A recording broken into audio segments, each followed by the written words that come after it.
আমার রক্তে বাঁচলে প্রাণ, স্বেচ্ছায় করব রক্তদান।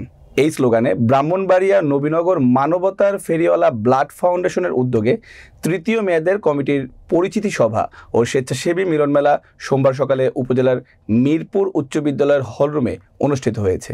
নবীনগর উপজেলার প্রতিনিধি জহিরুল ইসলামের প্রতিবেদনে দেখুন বিস্তারিত। এতে প্রধান অতিথি হিসেবে উপস্থিত ছিলেন গণপ্রজাতন্ত্রী বাংলাদেশ সরকারের বিজ্ঞান ও প্রযুক্তি মন্ত্রণালয়ের উপসচিব মোহাম্মদ আশরাফুল আফসার।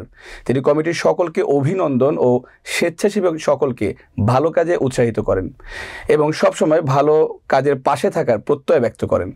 সংগঠনের সভাপতি মোহাম্মদ সজীব সরকারের সভাপতিত্বে ও সাধারণ সম্পাদক মুফতি আলাউদ্দিন কাসিমি ও মিরপুর উচ্চ বিদ্যালয়ের সহকারী প্রধান শিক্ষক শাহাদাত হোসেন শাহিনের যৌথ সঞ্চালনায় এতে স্বাগতিক বক্তব্য রাখেন সংগঠনের সাবেক সভাপতি অধ্যক্ষ মিয়া মোহাম্মদ সেলিম। বিশেষ অতিথি হিসেবে বক্তব্য রাখেন নবীনগর প্রেস ক্লাবের সাধারণ সম্পাদক মোহাম্মদ সাইদুল আলম। রক্তদানকে মহৎ কাজ হিসেবে উৎসাহিত করে এসব মানবিক কাজে সবসময় পাশে থাকার প্রতিশ্রুতি দেন তিনি।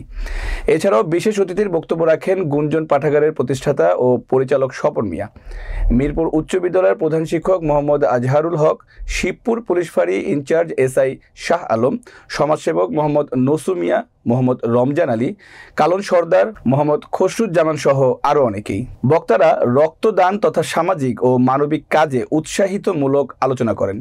ভার্চুয়ালি বক্তব্যে সংগঠনের প্রতিষ্ঠাতা সৌদি আরব প্রবাসী এস.এম. সোহাগ আহমেদ উপস্থিতি সকলের প্রতি শুভেচ্ছা জানিয়ে রক্তদান একটি মহৎ কাজ, এই কাজে সকলের সহযোগিতা কামনা করেন।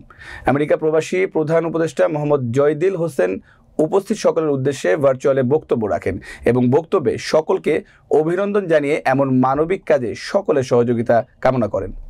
সার্বিক সহযোগিতায় ছিলেন সংগঠনের সহ সভাপতি কুয়েত প্রবাসী মোহাম্মদ ওবায়দুল্লাহ অবিদ, সংগঠনের সাংগঠনিক সম্পাদক মোহাম্মদ দেলোয়ার হোসেন।